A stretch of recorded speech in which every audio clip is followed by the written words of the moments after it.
17. mail toimub EOS-ist üliõpilaskonna sünnipäevapidu.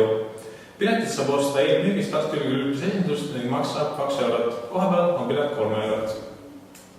Üliõpilasesindusest saab ka köita kõik, enda köita annab. Enda lõputöid, kursusetöid, mida iganes. Tulge ainult ja piltige ning köitke.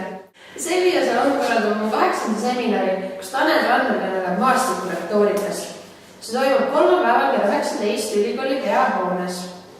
9. mail algusega kell 16.15 toimub majandusteaduskonnas ettevõtluse ning tehnoloogia juhtimise magistriõppe infopäev. Tartu Ülikooli kunstimuuseum avab fotonäituse Kultuur Tartu studendi silmade läbi 11. mail kell 16.00.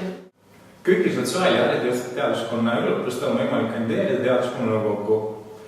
Oma kandideerimisavaldust tuleks tuua kolmapäevaks dekanaati ning valimised toimuvad juba 17. mail Tartu Ülikooli pealarubis 027 kell 19.00. Tartu Ülikooli kaugkoolituse suvesemestri õpperühmad alustavad juba 12. mail. Õpe põhineb iseseisval tööl ja veebipõhisel koostööl.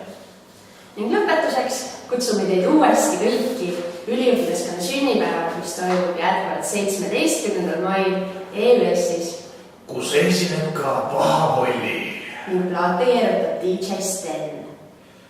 Minu poolt kõik. Minu poolt ka. Ciao!